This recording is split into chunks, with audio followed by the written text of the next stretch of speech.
In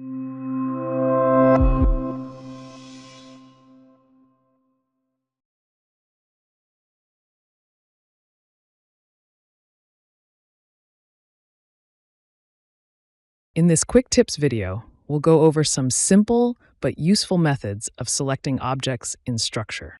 These will come in really handy when navigating a busy model such as the one in these examples. First, we'll highlight the usefulness of the Alt key. The Alt key, along with left mouse click, is the most efficient way to select a component or set of related objects. Whilst holding the Alt key and left mouse clicking a truss at this hip end, this will select the entirety of the hip end framing set. This can now allow you to make property changes to the selected component or framing set. When objects are stacked above one another, just left-clicking will only select the object on top. To select a specific object when this is the case, hold the F2 key and left-click. This will open a window which will allow you to select the correct object.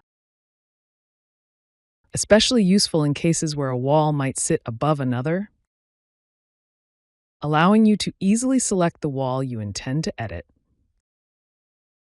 Another trick when using the Alt key is one where you can single out types for mass selection. Here you will need to initially select a type of object, then hold the Alt key, left mouse click, and drag to create a box.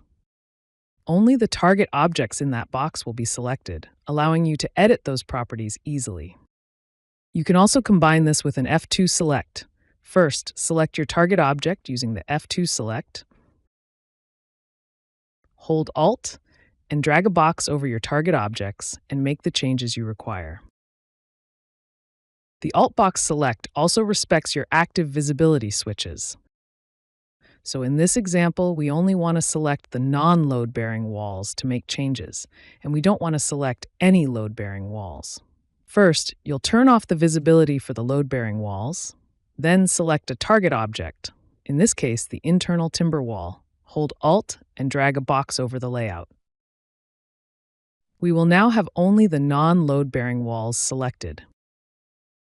A handy function for on-the-fly changes can be the Shift-Drag selection. This is particularly useful for selecting and extending different truss types. In this example, we have a run of trusses that differ, and we want to change the overhangs using the Extend tool. Simply hold down Shift, left mouse drag, and draw a line favoring the end you wish to extend. We can see now this run of trusses has been selected and we are able to make the necessary adjustments. Lastly, we will look at Zoom to Object function. This tool is best used for situations when you are reviewing your design lists or in the process of clearing errors and warnings. In this example, we have an interference we will need to amend. To save time from having to search ourselves where it relates to in the model, we simply right-click the interference in the Search and View bar and select Zoom to Object. This will move the screen to the location of the interfering objects so we can quickly make the fix.